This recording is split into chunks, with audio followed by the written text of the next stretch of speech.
विकास गर्ग जी हरियाणा से। हाँ जी। महाराज जी आपके चरणों में कोटि कोटि वंदन। महाराज जी कलयुग के इस भयानक दौर में सच्चे संतों की पहचान कैसे करें महाराज जी? भगवान पहचान करा सकते हैं। बाहरी लक्षणों से तो नौटंकी नाटक में भी 2-4 घंटे के लिए साधु का स्वांग किया जाता है, तो सच्चा ही स्वांग करने का जो भाव प्रकट करते हैं तो सच्चा ही तक दिखाई देता है। असलियत में भगवान के प्रति जो पूर्ण समर्पण है अंदर का, वो बाहरी किसी लक्षणों से जाना नहीं जा सकता। दाढ़ी रखा लेना, बाल रखा लेना, तिलक लगा लेना, वेश परिवर्तन करके, ये कोई साधुता का स्वरूप नहीं है। ये बाहरी रूप साधु का है, लेकिन जो साधुता के लक्षण है वो आने चाहिए। भगवान ने वर्णन किया है भागवत में, सबसे बड़ा लक्षण है मय्यासक्त मना, जिनका मन भगवान में आसक्त हो गया है, भगवान में आसक्त चित्त वाले। तितिक्षवा कारुणिका सुहृदा सर्वदेहिनाम, महान सहनशील। उमा संत के यही बड़ाई, मंद करत जो करे भलाई। जो मान अपमान में समान, दुख सुख में समान, लाभ हानि में समान, जिनके अंदर किसी भी तरह का कोई कलुष नहीं रह गया है। सड विकार जित अनघ अकामा, काम क्रोध लोभ मोह मद मत्सर जिनके ऊपर प्रभाव नहीं डाल सकते, जिनके सारे पाप नष्ट हो गए, जिनके अंदर कोई कामना नहीं, जिनका रहने के स्थान में आसक्ति नहीं, जो भगवान में आसक्त चित्त वाले हैं। अब ये सब अंदर की बातें हैं, तो बाहर कैसे बताया जा सके कि कौन सही है कौन गलत है? ये तो केवल भगवान जान सकते हैं, नहीं जान सकते। जैसे हम रो रहे हैं तो पता नहीं कौन सा चिंतन करके रो रहे हैं। लगेगा संत है रो रहे हैं तो भगवान में रो रहे हैं, लेकिन जरूरी नहीं कि वो भगवान में रो रहा हो। चर्चा भगवान की चल रही है, उसका अंदर का चिंतन क्या चल रहा है, वो अपने किसी दुख से दुखी होकर अंदर के किसी चिंतन से रो रहा। तो ये बाहरी बातें किसी भी तरह प्रमाणित नहीं की जा सकती, लेकिन भगवान जानते हैं। तो हमें लगता है कि भगवान से प्रार्थना करें कि आप अपने जो निज संत जन हैं उनसे मिला दो, तो वो मिला देंगे। जब द्रवहि दीन दयालु राघो, तो साधु संगति पाइए। कई बार सही मार्ग में चलते हुए भी फिसलन हो जाती है, मतलब सही है लेकिन गलती हो गई है, तो लोग उसे कह सकते हैं कि साधु नहीं है, लेकिन ऐसा नहीं है। वो सही है, वो सही मार्ग में चल रहा है, लेकिन फिसल गया। और एक होता है दंभ करके नाटक करके साधु का भेष रखना, वो तो पापमय है। लेकिन एक होता है कि सही है, 100% वो सही है, सही मार्ग में चल रहा है, पर फिसल गया संग दोष से, किसी दोष से फिसल गया। अब वो फिर संभलेगा, फिर चलेगा, लेकिन उसकी फिसलन को देख करके उसको कहा जा सकता है कि असली साधु नहीं है। पर ऐसा नहीं है, पर ऐसा नहीं है। वो संत है, वो भगवान के मार्ग का पथिक है, पर चूक हो गई। एक होती चूक होना, और एक होता है कि हम चूक ही चूक है, दोनों को हम पहचान नहीं सकते। जिसका समाज और एकांत दोनों उज्जवल हों, वो भगवान का प्रेमी संत होता है। उसके लिए चाहे वो अकेला हो चाहे 1000 के बीच में बैठा हो, उसमें कोई अंतर बनावट नहीं होती। तो भगवान के लीला कथा में प्रेम होना, भगवान के नाम में प्रेम होना, भगवान के चरणों में प्रेम होना, सबको भगवत स्वरूप समझना, दुख सुख सहना, मान अपमान सहना, ये सब संतों के जीवन में है। पर बाहरी लक्षणों से हम कैसे पहचान सकते हैं? हमें तो एक भी लक्षण बाहरी से नहीं लगता कि साधु की पहचान की जा सके। क्यों? नौटंकी नाटक में भी तो लोग हमसे बढ़िया दाढ़ी लगा लेते हैं, हमसे बढ़िया बाल बना, तो नकली नहीं लगा लेते। तो हमें लगता है कि भगवान मिलावे सच्चे संत से। तो जैसे हीरे बोरियों में नहीं होते, हीरे बोरियों में नहीं होते कि बोले ये बोरी काहे की लदी है, बोले हीरों की, नहीं ऐसे हीरे वो तो कहीं ऐसे होते, ऐसे हंस जो होते हैं ना, हंसों की ऐसे जमात नहीं होती कि ऐसे बिरले, ऐसे जो संत होते हैं ना बिरले होते। कोई एक पाव भगत जिम मोरी, हो सकता है कोई संसार का आदमी उसे न जानता हो कि ये संत है और वो संत हो सकता है बहुत लोग जानते हो वो संत ना हो, दोनों बातें हो सकती है। हो सकता है कोई नहीं जानता उसे, ऐसे पागल सा पड़ा है ऐसे वो भगवान का प्रेमी संत हो सकता है हजारों लोग जानते हैं लेकिन वो साधुता ना हो।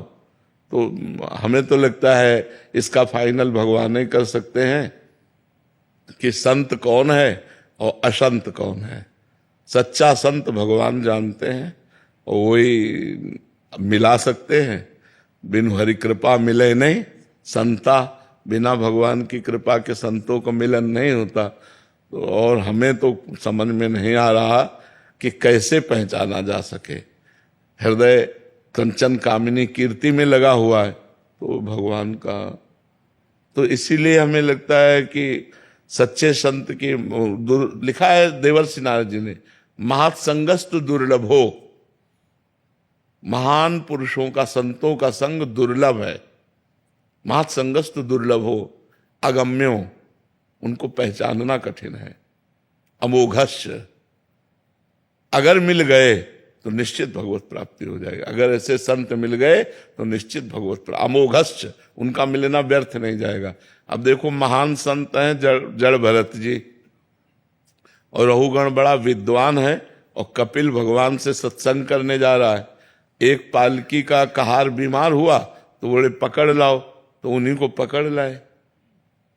अब मलिन वेश है तो ये समझ में ना लाल है ना पीला है ना, तो समझ में नहीं आया कि ये संत है, क्योंकि बाहरी कोई चिन्ह नहीं था और उच्च कोटि की अवस्था थी।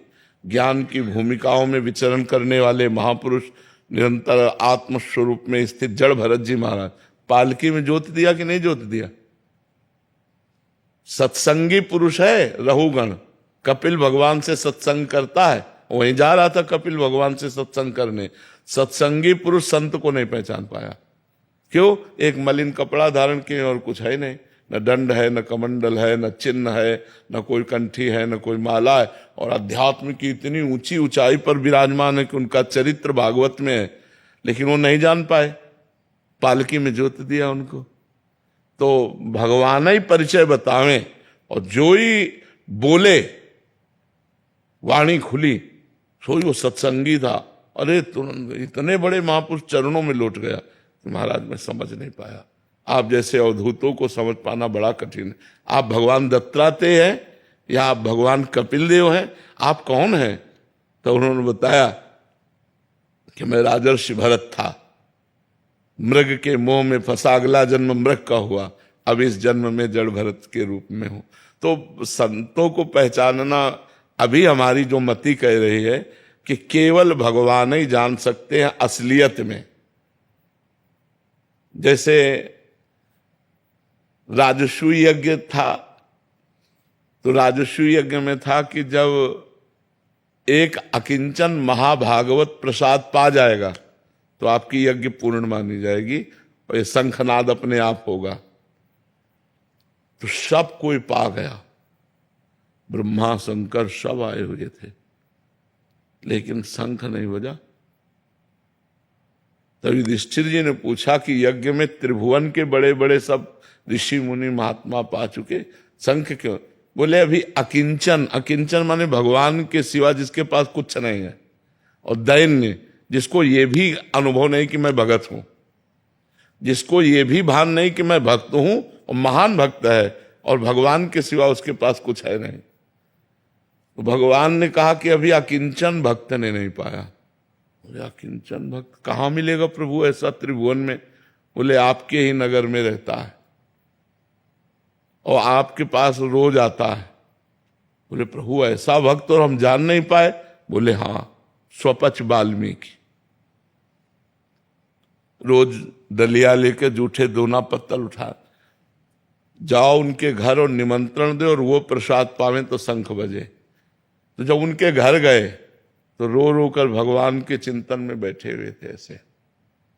जब भीम और अर्जुन ने देखा कि अरे ये डलिया लेकर के जाते हैं बाहर, जूठा दोना पत्तल उठाते हैं, तब वो स्वरूप और एकांत में भगवान की छवि, और भगवान से गए, साष्टांग दंडवत किया अर्जुन और भीम। अरे वो बोले मालिक हम आपकी जूठन खाने वाले, आप हमें प्रणाम कर रहे हो मालिक आप। तो बोले भगवान ने निमंत्रण के लिए भेजा है।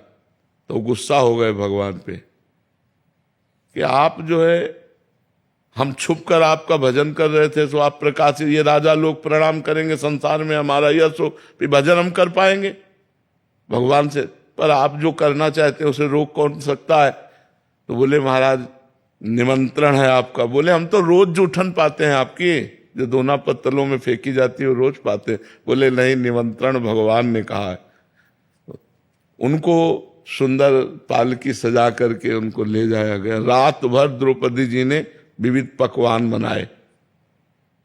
अब जब उनको बैठाल के पवाया गया तो वो खीर, हलवा, पूड़ी, रबड़ी सब एक ही में, दाल, कढ़ी सब एक ही मिला लिए। तो द्रौपदी जी को थोड़ा सा लगा कि रात भर अलग अलग व्यंजन बनाती रही, आखिरकार हैं तो अगर कोई राजा महाराजा होते तो अलग अलग स्वाद लेते हैं। शंख नहीं बजा उनके पा लेने पर भी। तो युधिष्ठिर जी ने कहा भगवान आप तो कहते थे कि इस अकिंचन संत के, तो आपके कथनानुसार इनको लाए पवाया, शंख। बोले कोई अपराध बन गया, पूछो किसी से कोई दोष दर्शन हुआ। तो द्रौपदी जी ने कहा हमको दोष दर्शन हुआ कि आखिरकार हैं तो अगर कोई राजे महाराजे घर के होते तो पूरी रात भर व्यंजन बनाया, उसका स्वाद लेते, तब एक ही में मिला लिया। तो भगवान ने पूछा एक में क्यों मिला लिया। बोले प्रभु स्वाद तो आप लेते हैं, हम तो प्रसाद पाते हैं, हम तो प्रसाद पाते हैं। जो ही द्रौपदी जी ने प्रणाम किया सो शंख बज गया। अब बताओ इतना बड़ा महान संत कौन जान रहा था, हाथ में झाड़ू है और डलिया है जिसमें जूठे दोना पत्तल। तो संत केवल वेश से ही नहीं है, स्थिति से है। वेश और स्थिति दोनों, तो क्या कहना है। और वेश नहीं स्थिति है तो वो संत है। जैसे विभीषण जी के लिए भगवान कह रहे हैं तुम सरीखे संत प्रिय मोरे, देह धरो न आन निहोरे। तो हमें लगता है भगवान से प्रार्थना करनी चाहिए, वही मिला देंगे। भगवान मिला दें तब बात। अब मोहि भा भरोस हनुमंता, बिनु हरि कृपा मिले नहीं संता। जी।